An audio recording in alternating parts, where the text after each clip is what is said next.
Bonjour, pasteur. Bonjour, Fredan. Donc, j'ai lancé cette série. Elle est intitulée Leadership Moment. Ça, c'est le premier numéro. J'ai préféré qu'on commence avec vous. Et notre thème principal, c'est les leaders et la vision. Oui. Et le sujet de ce numéro, c'est l'engagement du leader.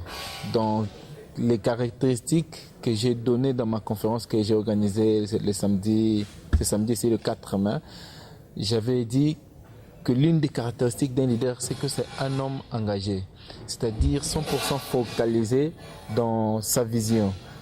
Quand je parle de l'engagement, je vois là la détermination du leader. Je vois un côté où il n'aime pas trop la distraction. Et je ne sais pas, de votre côté, est-ce qu'en tant que leader, parce que vous êtes pasteur, vous avez une église, vous avez une vision, et dans votre vision, étant leader, qu'est-ce que c'est que l'engagement? Voilà. Merci beaucoup, Dan, pour m'avoir invité dans ce numéro. Je crois que j'encourage l'idée de ces conférences que tu organises parce que nous avons un problème du leadership dans notre monde, surtout le monde chrétien et le monde en général. Et, parlons de l'engagement d'un leader. Je m'en vais évoquer un cas type qui peut nous permettre de le comprendre bien. Exact. C'est le cas du roi David. Un leader engagé, c'est un homme qui a les yeux fixés sur son objectif. Exact. Et qui a le sentiment, le sang, l'eau et tout ce qu'il est fonctionne aux dépens de ce qu'il voit. Ok. Vous voyez. Alors quand je rentre chez David, je trouve 4 points essentiels. Je peux en citer 3 et l'autre qui vient après, qui fait ces 3 ou ces 4 points font la force de David dans son engagement en tant que leader. Le premier point, c'est que David arrive au champ de bataille, envoyé pour déposer la nourriture. C'est ça la mission qu'on lui donne par son père. Oui. Mais quand il arrive, il trouve un Goliath qui lance un défi à Israël. Ce n'était pas son problème. Il n'était pas soldat. Les problèmes de l'armée concernaient Saül et ses frères. Tu vois. Mais quand David arrive, en lui, il y avait un leadership fort. Il regarde un problème qui n'a pas de solution. Il s'engage à relever un défi. Donc le premier pilier de la force d'un leader pour être engagé, c'est relever les défis que les autres ne relèvent pas. Ok. Donc un leader est celui qui sait relever les défis que les autres ne relèvent pas. Okay. C'est lui qui sait affronter ce que les autres ont peur d'affronter. Tout le monde craignait reculer devant Goliath. Mais quand David arrive, il demande qu'est-ce qu'on fera à celui qui tuera cet homme. Écoutez, il ne parle même pas en termes de se battre, mais il parle en termes de tuer directement. Ça, c'est un esprit d'un leader engagé. Et le deuxième pilier que j'ai trouvé là-dedans, c'est l'angle de la vision qui est différente. Une différence dans la vision. Tout le monde regarde Goliath et parle de lui comme un homme de guerre depuis sa jeunesse, un géant homme, un homme ceci, cela. Mais quand David regarde Goliath un seul jour, les autres l'ont regardé pendant 39 jours.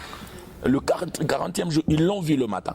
Mais quand David les regarde une seule fois, il voit la différence. C'est qu'il voit dans Goliath un homme incirconcis. Or, la circoncision, selon le peuple d'Israël, c'était l'alliance avec Dieu. Ce qui veut dire Goliath sans circoncision, il n'a pas d'alliance avec Dieu. C'est-à-dire la force dans les combats, c'est l'alliance qu'on a. David se rend compte que sa manière de voir Goliath peut tomber. Voilà pourquoi tout ce qu'on pouvait lui dire de Goliath ne pouvait pas l'épater. Parce qu'il savait que tout ce que vous dites est vrai, mais il y a une chose que vous n'avez pas découvert. Donc, la différence dans la vision, c'est une deuxième chose qui fait la force. Donc si je dois revenir d'abord au premier point, c'est que David, c'est un homme audacieux. Audacieux, donc, voilà. Il sait affronter les choses. Oui. Et dans cette audace, il s'est dit qu'il faut qu'il mette la différence dans tout ce qu'il fait par rapport aux autres, par rapport au champ des visions. Et ceux qui étaient avec le roi Saül, tout le peuple, les soldats et les autres, et ils avaient une vision limitée, quoi. Oui. Ils ne voyaient que la réussite de Goliath. Et quand lui est arrivé, il a su mettre la différence. Il s'est dit, je peux quand même le battre. Oui, un leader, c'est celui qui il voit un problème, il l'affronte, mais il ne les regarde pas à sa taille. Un leader ne regarde pas le problème par rapport à sa taille. Un leader regarde le problème par rapport à sa faiblesse, la faiblesse du problème. Chaque problème a toujours un point faible. Et un leader cherche c'est quoi le point faible. Ça, c'est David. Ouais. Ce qu'il est fort intérieurement. On peut le voir petit en âge, petit en poids, donc il est mince, je ne sais pas moi quoi, mais en lui, il y a déjà cette grandeur. Lui, il ne voit pas ce que les autres voient. Oui, ce n'est pas un problème d'âge, ni un problème de l'expérience. Il n'avait jamais été dans la bataille. Mais c'est un problème de ce qui est à l'intérieur. Les leaders, c'est comme une femme enceinte. Il voit des choses que les autres ne voient pas. Une femme enceinte, quand elle mange au dépend de l'enfant qui est en elle. Un leader porte une grossesse. Donc, il est motivé par ça. Oui. Ah oui. C'est que moi, j'appelle souvent la destruction constructive. Donc, un leader est détruit à l'intérieur de lui par la vision. Il ne peut pas faire ce que tout le monde fait. Et le troisième point que je pars trouver là-dedans, c'est que David, en dehors de tout ça, en dehors de voir Goliath faible, mais David a une chose importante qui me fait du bien. C'est que David se repose sur l'expérience qu'il a eue avec Dieu. Vous voyez? Il dit, le Dieu qui m'a sauvé dans la gueule du lion et de l'ours me sauvera devant Goliath. Donc un leader, c'est celui qui prend ses expériences qu'il a eues dans la forêt, en privé. Mais il fait de ça une motivation pour s'engager en public. Ah oui. Oui. Tout leader doit... Quelqu'un ne doit pas dire que Dieu ne l'a pas sauvé. Laisse-moi te dire une chose. Tu sais que Dieu a fait de toi un champion depuis le sein de ta mère. Il y a des milliers d'enfants qui affrontent le sein de la mère. Tu es le seul qui a gagné la course. Ah oui. Et je dirais même que depuis d'ailleurs la création, quand il dit créons l'homme à notre image et selon notre ressemblance et qu'il domine, c'est que qu'il domine là, il vous a donné déjà cette capacité d'affronter toutes sortes d'obstacles qui se posent devant vous. Évidemment, évidemment. Je vous donne l'exemple simple. La médecine dit il y a 4 millions, 4 000, 4 milliards de ces monstres qui vont féconder une femme. Mais tu es la seule qui a couru plus que tout le monde. Les dieux qui t'a donné cette victoire devant des milliers de gens qui sont morts, on ne parle pas d'eux. Il est le même qui peut t'aider à réussir. Donc l'expérience privée avec Dieu peut permettre à un leader d'être engagé. Tu vois. Et le dernier point que je peux toucher, c'est fermer les oreilles.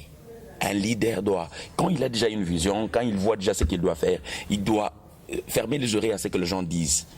Les contraires, la négativité, tout ce qui peut venir contrairement à ce qu'il pense faire, il doit se détacher de ça. C'est à ce moment-là qu'un leader est discipliné, c'est-à-dire il a ce qu'il entend, ce qu'il ne peut pas entendre. Okay. Il a les gens à qui il peut parler et les autres, ils ne les parlent pas. Sinon, tu n'iras pas jusqu'au bout. Tu vois. Donc, personnellement, j'ai des choses que quand je dois le faire, je n'écoute pas les gens. Ça fait de moi un têtu. Parce que je vois ce que les autres ne voient pas. Exact. Alors, je m'engage. Eliab dit à David, petit prétentieux, tu es venu pour voir la bataille. Mais je crois que quand David a gagné Goliath, Eliab a sauté, il a dit, c'est mon frère. Tu vois? Donc, c'est pas un lâche, c'est quelqu'un qui ne cède pas à la pression. À la pression, comme c'est Stephen King qui dit, un leader lâche est le pire des hommes. Donc, si David était lâche à ce temps-là et qu'il avait eu peur de Goliath et de cet obstacle qui était devant eux, on ne parlerait pas de la victoire du peuple d'Israël aujourd'hui. Il y aurait eu 40e jour et 42e jour. Exact. Il a arrêté la guerre et les gens sont rentrés à la maison. Vous savez, quand il y a guerre, tout l'argent du pays est détaché et engagé dans la guerre. Ah oui. David a permis que les femmes qui manquaient leur mari à la maison, que le mari rentre. Ah oui. Tout simplement parce qu'un jour, il a refusé d'écouter Eliab. Il a refusé d'écouter Saül. Tu vois. Et maintenant, quel avantage il y a lorsque on est engagé dans ce qu'on fait? L'avantage qu'il y a quand on est engagé dans ce qu'on fait, c'est qu'on obtient ce que les autres n'ont pas eu. Tu vois. Je te donne l'exemple. Quand quelqu'un veut être excellent, il veut être excellent dans sa vie. Mais il ne veut pas marquer une différence dans sa manière de faire.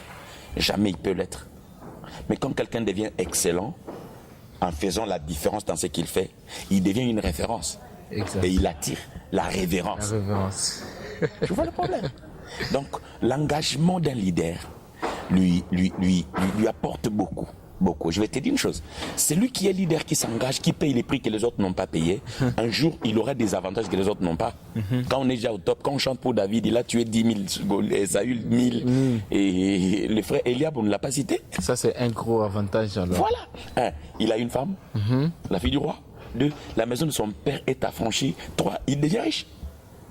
Bien qu'on l'a roulé par Saül, tout ça, mais il a quand même eu une part du gâteau. Donc quand on s'engage, un leader engagé les fait, pas seulement pour lui-même, mais pour les autres. C'est ce qui est avantageux. Donc l'engagement pour un leader, c'est un point très capital. Tout celui qui veut être un leader efficace, il doit être engagé pour faire ce que les autres ne font pas, pour aller jusqu'au bout avec sa vision, même si c'est difficile. Je vois. Donc, comprenez par là que un leader doit mettre la différence, il doit voir différemment, il doit être audacieux et il doit fermer les oreilles à la distraction, à ce que les gens disent. Ouais, ok. Oui. Sinon, tu n'iras pas au bout. Les gens te diront, tu sais, ce que tu veux faire là, je l'ai déjà fait. Mais bon, toi, tu n'es pas moi. Moi, j'ai ma vision, je sais ce que je vois. Oui. Alors, je n'ai pas besoin d'écouter les gens qui parlent négativement. Oui, c'est comme par exemple le jour où je devais aller voir un modèle que j'aime beaucoup. Je l'ai pris pour modèle, c'est le pasteur Atoms. Il fallait qu'il intervienne dans ma conférence. Je me suis dit comment je peux faire pour l'avoir. Et j'ai dû affronter c'est les obstacles quoi. Parce qu'il y a une personne qui m'a dit, lorsque je lui ai dit il faut que j'aille voir le pasteur Atoms, il m'a dit non. Mais c'est un gars qui est beaucoup pris. Il ne pourra pas être là. Et je me suis dit, je veux quand même partir. Ce soir-là, dans la conférence où on l'avait invité, je suis allé lui dire, pasteur, je suis là pour toi. J'aimerais que tu montes sur la même scène avec moi et que tu interviennes dans ma conférence. Il m'a dit, bon d'accord, il n'y a pas de problème. Et selon lui, il dit que la majorité des jeunes qui l'ont contacté ne sont jamais rentrés. Ne sont jamais plutôt allés pour le voir. Et quand je suis allé le voir, il était assez étonné de me voir encore revenir et d'insister à ce que tu es allé jusqu'au bout. Jusqu'au bout. Voilà. C'est ce qui paye. Je vais te dire une chose. Et penser et agir, c'est la même chose. Tu vois? La Bible dit que tel l'homme pense, tel il est. Et Jésus lui-même dit, c'est lui qui pense. Moïse dit si quelqu'un couche avec une femme, il a commis l'adultère. Mais c'est lui qui pense coucher avec une femme, il a commis l'adultère. C'est-à-dire tout ce que nous pensons, nous l'avons déjà fait. Ah oui. Mais tu sais combien de grossesses nous avons avortées? Quand tu penses et tu ne réalises pas, c'est l'avortement que tu as fait, tu as perdu l'énergie. Un leader, quand il commence une chose, peu importe les prix à payer, il arrive au bout. Tu as fait la conférence et le pasteur Atoms est venu et les gens étaient bénis. Ah oui. Dis-moi si tu avais lâché parce qu'on t'a dit c'est un gars trop pris, ceci. C'est comme ça que ça se passe. Ouais. Même pour les affaires, même pour le voyage, même pour le mariage. C'est comme ça. C'est comme ça. Il faut être déterminé, il faut éviter la distraction, fermer les oreilles et ne pas être lâche, être audacieux. Ouais. Voilà. Aller jusqu'au bout. Voilà. Un message, pasteur, à ceux qui sont en train de nous regarder par rapport à l'engagement du leader. Je voudrais parler à tout le monde qui va suivre ce message, que tu n'es pas né pour échouer. En toi, il y a une capacité de faire ce que les autres n'ont pas fait. Lève-toi, tu es un champion. Bats-toi, cours, lutte encore. Ce que tu n'as pas réussi aujourd'hui, tu peux le réussir demain. Thomas Edison a dit, j'ai échoué autant de fois, mais c'est moi qui ai réussi à faire l'ampoule. Donc tu réussiras à faire quelque chose et tu emporteras la victoire. Tu es un champion, tu es un leader. Dieu t'amènera là où tu veux aller. Merci beaucoup. Merci. Ça, c'était le premier numéro du Leadership Moment. Dans sa vision du leader et la vision, c'est le thème principal. Et aujourd'hui, nous avons choisi d'exploiter la première partie de l'engagement du leader. On se donne rendez-vous pour le prochain numéro. Au revoir.